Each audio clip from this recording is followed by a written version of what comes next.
कक्षा 10वीं की स्टूडेंट फाइनली आपका विषय विज्ञान का त्रैमासिक परीक्षा सत्र 2025-26 का पेपर लेके आ चुके हैं। आप लोग बहुत सारे यहाँ पर कमेंट रहे थे कि विज्ञान विषय का पेपर लाओ, तो फाइनली आपका पेपर आ चुका। और साथ ही इस वीडियो में हम संपूर्ण उत्तर सहित आपका पेपर कंप्लीट करने वाले हैं। तो वीडियो को लाइक कर लीजिए, चैनल को सब्सक्राइब कर लीजिए और साथ ही इस वीडियो को आपको अपने दोस्तों तक शेयर कर देना, जिससे वो भी 75 अंक लेके आ सकें। अब चलिए जो आपका पेपर है वो देख लेते हैं। तो आपका निर्देश आते हैं, सही प्रश्न करना अनिवार्य है, तो निर्देश आप पढ़ लीजिएगा। अब प्रश्न पहला आता है, सही विकल्प का चयन कर लीजिए जो कि आपके 6 नंबर के रहने वाले हैं। तो पहला आता है, जिन अभिक्रिया में ऊष्मा का अवशोषण होता है उन्हें कहते हैं। तो आपका आता ऊष्मा क्षेपी अभिक्रिया, बात संयोजन अभिक्रिया, और साथ ऊष्मा शोषी अभिक्रिया और दाता वाष्पीकरण अभिक्रिया। तो जो आपके यहाँ पर दिया गया है, जिन अभिक्रिया में ऊष्मा का अवशोषण होता है उन्हें कहते हैं, तो इसका आंसर आपका ऊष्मा शोषी अभिक्रिया हो जाएगा। फिर आपका दूसरा आता, किसी रासायनिक अभिक्रिया में भाग लेने वाले पदार्थ कहलाते हैं। तो आपका आता उत्पाद, बाता अभिकारक, और साता यौगिक और दाता मिश्रण। तो किसी रासायनिक अभिक्रिया में भाग लेने वाले पदार्थ आपके अभिकारक कहलाते हैं। फिर आपका तीसरा आता, कैल्शियम ऑक्साइड की जल के साथ अभिक्रिया किस प्रकार की होती है। तो आपका आता ऊष्मा क्षेपी, और बाता आपको ऊष्मा शोषी, और साता ऊष्मा अवशोषी। ठीक है, इसका ऑप्शन अवशोषी दिया गया, और दाता विस्फोट। तो इसका आंसर आपका ऊष्मा क्षेपी हो जाएगा। फिर आपका चौथा आता, किसी रासायनिक समीकरण में अभिकारकों को हमेशा समीकरण की ओर लिखा जाता है। तो आपका आता दाएं, बाता बाएं, और आपका साता मध्य में, और दा ऑप्शन आपका दिया गया दोनों। तो इसका आंसर आपको बाएं हो जाएगा। फिर पाँचवा आता, भोजन नली का कौन सा भाग यकृत से पित्त रस प्राप्त करता है। तो आपका आता अमाशय, बाता अग्न्याशय, ठीक है, और साता छोटी आंत, बाता बड़ी आंत। तो भोजन नली का कौन सा भाग यकृत से पित्त रस प्राप्त करता है। तो इसका आंसर आपका छोटी आंत हो जाएगा। फिर आपका छठवां आता, पत्ती की सतह पर पाए जाने वाले छिद्र होते हैं। तो आपका इसका और साता स्टोमेटा, बाता कूपिकाएँ, और साता नेफ्रॉन, और दाता रोम छिद्र। तो पत्ती की सतह पर पाए जाने वाले छिद्र होते हैं आपके स्टोमेटा। इस तरह से जो आपके सही विकल्प वो कंप्लीट हो जाते हैं। आपने अच्छे से याद कर ली होंगे। प्रश्न 2 आता है, रिक्त स्थानों की पूर्ति की जो कि आपके 6 नंबर के रहने वाले हैं। तो पहला था, अमाशय से निकलने वाले प्रोटीन पाचक विकार का नाम डॉट डॉट है। तो इसका आंसर रहेगा पेप्सिन। पेप्सिन आपका इसका राइट आंसर हो जाएगा। और जो आपका आता ठीक है, पायरुविक अम्ल में कार्बन परमाणु की संख्या डॉट डॉट होती है। तो इसका आंसर रहेगा आपका यहाँ पर 3 होती है। और जो आपका यहाँ पर तीसरा आता, प्रकाश संश्लेषण में डॉट डॉट गैस मुक्त होती है। तो यहाँ पर ऑक्सीजन गैस मुक्त होती है। तो ऑक्सीजन आपका यहाँ पर तीसरे का आंसर हो जाएगा। और जो आपका आता, तंत्र की प्रमुख इकाई डॉट डॉट होता है। तो यहाँ पर तंत्र की प्रमुख इकाई आपका न्यूरॉन होता है। तो न्यूरॉन आपका यहाँ पर आंसर रहेगा। और जो आपका पाँचवा था, वृद्धि हार्मोन की कमी के कारण डॉट डॉट हो जाता है। तो वृद्धि हार्मोन की कमी के कारण, ठीक है, बौनापन हो जाता है। ठीक है, बौनापन। और जो आपके यहाँ पर छठवां था, प्रकाश का किसी सतह से टकराकर उसी माध्यम में लौटना परावर्तन कहलाता है। तो इसका आंसर आपका परावर्तन हो जाएगा। ठीक है, इस तरह से जो आपके रेगिस्तान वो कंप्लीट हो जाते हैं। आप प्रश्न 3 आता है, सत असत लिखी जो कि 6 नंबर के रहने वाले हैं। पहला था, वायु का अपवर्तनांक हीरे के अपवर्तनांक से अधिक होता है। तो पहला आपका असत रहेगा। ठीक है, पहला आपका सत्य हो जाएगा। फिर दूसरा आता, आभासी प्रतिबिंब वस्तु के सापेक्ष सदैव उल्टा बनता है। तो आपका यह रहेगा सत्य, सॉरी ये आपका सत्य रहेगा। दूसरा आपका सत्य रहेगा। तीसरा आता, सबसे बड़ा पारितंत्र महासागर है। तो आपका यह सत्य हो जाएगा। और जो आपका था, ऊर्जा का पिरामिड सदैव सीधा होता है। तो आपका यह भी सत्य रहने वाला है। और जो आपका यहाँ पर दिया गया, विश्व पर्यावरण दिवस 5 जून को मनाया जाता है। तो आपका यह भी सत्य रहेगा। और जो आपका 6वां था, ऊर्जा का प्रभाव प्रत्येक स्तर पर मात्र 10% होता है। तो आपका यह भी सत्य रहेगा। तो इस तरह से आपके 7 भी कंप्लीट हो जाते हैं। ठीक है, पहला दूसरा आपका सत्य रहेगा, बाकी आपके सभी सत्य रहने वाले हैं। अब चलिए आपका प्रश्न है, यहाँ पर देख लेते हैं। 4 सही जोड़ी मिलाइए जो कि आपकी यहाँ पर कॉलम ए और बी में दी गई हैं। पहले आती डायोप्टर। तो डायोप्टर को आपको लेंस की क्षमता से मैच कर देना है। और दूसरी आती अवतल लेंस की क्षमता, तो इसको आपको यहाँ पर ऋणात्मक से मैच कर देना है। और तीसरी आती स्नेल का नियम, तो इसको आपको मैच कर देना अपवर्तन से। और जो आपकी चौथी आती 80 dB, तो इसको आपको ध्वनि प्रदूषण से मैच कर देना है। और पाँचवीं आती SO2 अम्ल वर्षा से मैच कर देना है SO2 को। और जो 6वीं आती है सर्प, सर्प को आपको महासारी से, ठीक है, मांसाहारी से मैच कर देना आपको सर्प को। इस तरह से आपकी सही जोड़ी कंप्लीट हो जाती है। साथ ही हमने नंबर लिख दिए कौन में आपको कौन सी मैच करनी है, तो आप यहाँ पर देख लीजिए। प्रश्न 5 आता है, निम्नलिखित प्रश्नों को उत्तर एक वाक्य में लिखिए। तो पहला था, अगर न्यासाय से किस हार्मोन का स्त्रावण होता है, तो इसका आंसर रहेगा आपका इंसुलिन। ठीक है, इंसुलिन आपका यहाँ पर आंसर हो जाएगा पहले का। और जो आपका दूसरा था, मनुष्य में आयोडीन की कमी से कौन सा रोग होता है, तो मनुष्य में आयोडीन की कमी से होता है आपका घेंगा रोग।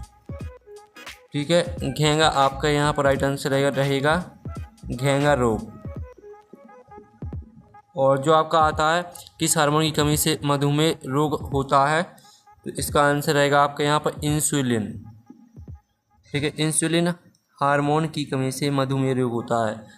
मनुष्य में स्रावित होने वाले पुरुष हार्मोन का नाम लिखिए, तो इसका आंसर आपका टेस्टे। ठीक है, देख लीजिए आप,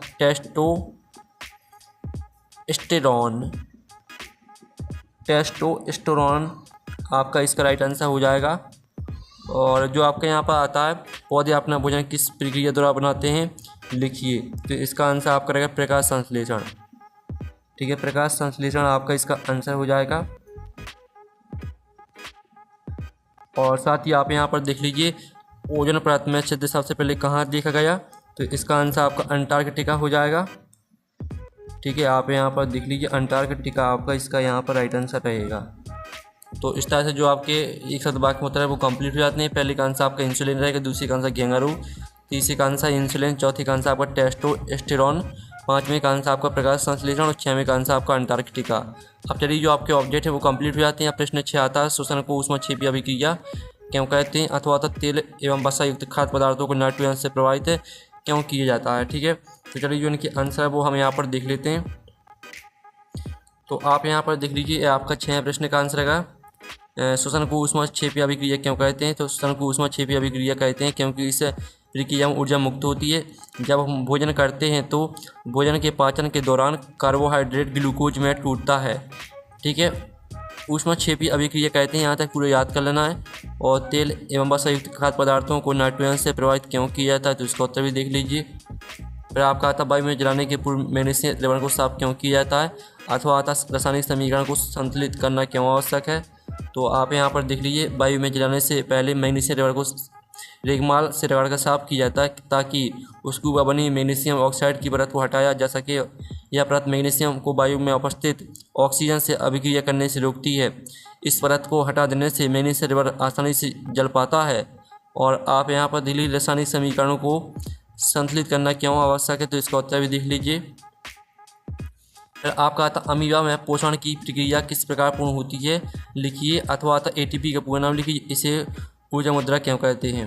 तो पहले तो आप यहाँ पर देख लीजिए, आपका 8वें क्वेश्चन का आंसर रहेगा, तो आप इसका स्क्रीनशॉट ले लीजिए। और ये आपका 8वें का अथवा का आंसर रहेगा, एटीपी का पूरा नाम है, ठीक है, एडेनोसिन ट्राइफॉस्फेट।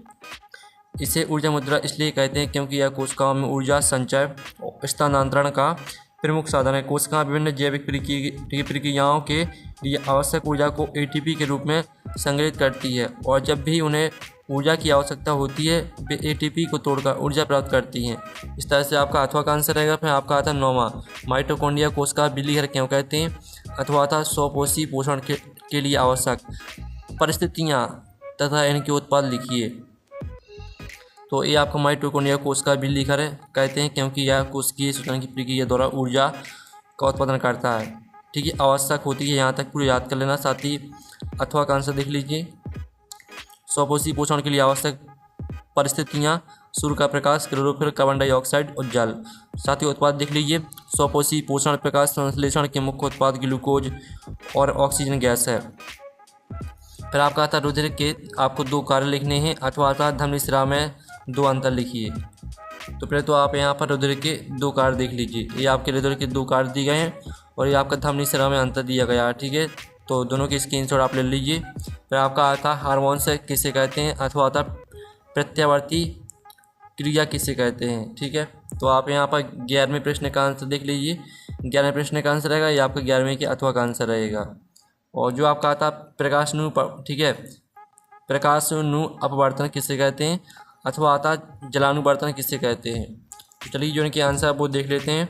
तो ये आपका 12वें प्रश्न का आंसर रहेगा, प्रकाशानुवर्तन पौधों की वह गति है जिसमें वे प्रकाश की दिशा में वृद्धि करते हैं तथा सामान्यतः धनात्मक प्रकाशानुवर्तन दर्शाता है, यानी यह प्रकाश की ओर बढ़ता है, जबकि जड़ें ऋणात्मक प्रकाशानुवर्तन दिखाती हैं, यानी वे प्रकाश से दूर बढ़ती हैं। साथ ही अथवा का आंसर देख लीजिए। पदार्थ हार्मोन ऑक्सीजन की 2 कार्य लिखना है आपको, अथवा पदार्थ हार्मोन साइटोकिनिन की 2 कार्य लिखना है आपको। तो पहले तो आप यहाँ पर पदार्थ हार्मोन ऑक्सीजन की 2 कार्य देख लीजिए। ठीक है, आपके पदार्थ हार्मोन ऑक्सीजन की 2 कार्य दी गए हैं और ये आपके पदार्थ हार्मोन साइटोकिनिन की 2 कार्य दी गए हैं। फिर आपका यहाँ पर आता है एक गोली दर्पण की वक्रता त्रिज्या 20 सेंटीमीटर, इसकी फोकस दूरी क्या होगी और प्रकाश के परावर्तन के नियम लिखना है आपको। तो आप यहाँ पर देख लीजिए, आपकी जो फोकस दूरी निकाल के आएगी वो 10 सेंटीमीटर रहेगी। आपको सूत्र लगा देना है F बराबर R/2। तो आपको 20 में आपको 2 का भाग देना है, तो आपकी जो फोकस दूरी रहेगी 10 सेंटीमीटर आ जाएगी। और प्रकाश के परावर्तन के नियम देख लीजिए, पहला नियम, दूसरा नियम। ठीक है, और फिर आपके यहाँ पर देख लेते हैं 15वां प्रश्न। तो स्टूडेंट आपका 15वां प्रश्न जो आता है वो दिया गया ग्लोबल वार्मिंग के आपको कोई 2 कारण लिखना, अथवा आता ग्रीन हाउस प्रभाव लिखिए। तो चलिए आपका 15वें प्रश्न का आंसर हम यहाँ पर देख लेते हैं। तो आप यहाँ पर देख लीजिए, ये आपका 15वें प्रश्न का आंसर रहेगा। ग्लोबल वार्मिंग के आपके 2 कारण देख लीजिए, जीवाश्म ईंधन का जलना और वनोन्मूलन। ठीक है, अथवा का आंसर देख लीजिए, ग्रीन हाउस प्रभाव लिखिए। तो ये आपका अथवा वाले का आंसर। फिर आपका यहाँ पर देख लेते हैं 16वां प्रश्न।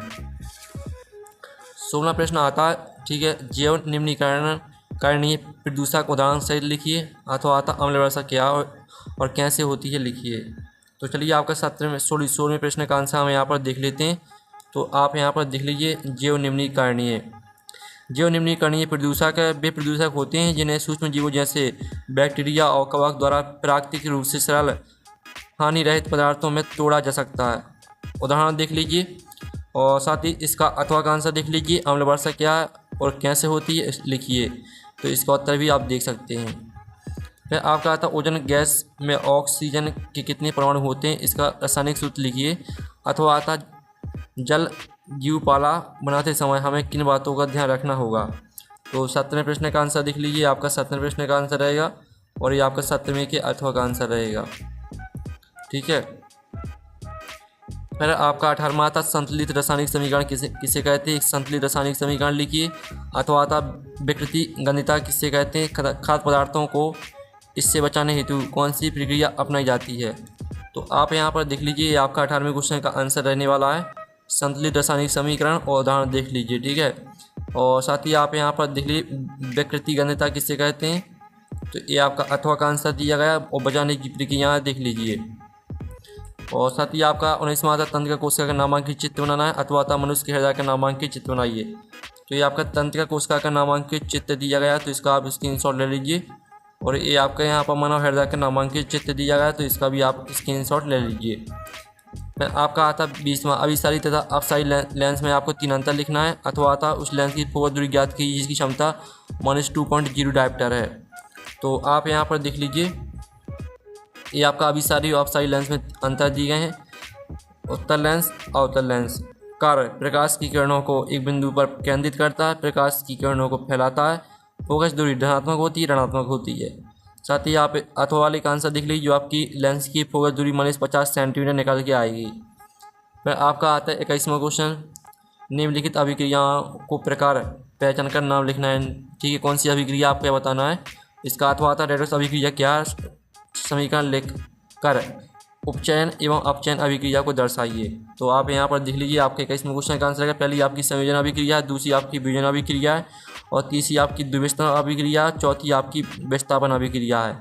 और अथवा का आंसर देख लीजिए, आपका अथवा का आंसर रहेगा मानव उत्सर्जन तंत्र का नामांकित चित्र बनाइए, अथवा आता रक्त और रसिका में 4 अंतर लिखना है। तो चलिए आप मानव उत्सर्जन तंत्र का चित्र देख लीजिए, ये मानव उत्सर्जन तंत्र का चित्र, तो स्क्रीनशॉट ले लीजिए। और ये आपका रक्त और लसिका में अंतर, तो इसका भी स्क्रीनशॉट ले लीजिए। फिर आपका आता है 23वां, कोई डॉक्टर +1.5 डायप्टर क्षमता का संशोधित लेंस निर्धारित करता है, लेंस की फोकस दूरी ज्ञात कीजिए। और निर्धारित लेंस अभिसारी है अथवा अपसारी, आपको बताना है। अथवा वाला प्रश्न भी देख लीजिए। तो ये आपका 23वें प्रश्न का आंसर रहेगा। आप इसका पहले तो इतना स्क्रीनशॉट ले लीजिए। और ये अथवा वाले का आंसर रहेगा, तो इसका भी स्क्रीनशॉट ले लीजिए। तो इस तरह से जो आपका पेपर पूरा कंप्लीट हो जाता है। वीडियो को लाइक कर लीजिए, चैनल को सब्सक्राइब कर लीजिए। साथ ही हमने जो आपका पेपर कराया है इसको आपको पूरा अच्छी तरह तैयार कर लेना, ठीक है, अच्छी तरह से तैयार कर लीजिएगा। तो हम नेक्स्ट वीडियो में मिलते हैं। Thanks for watching.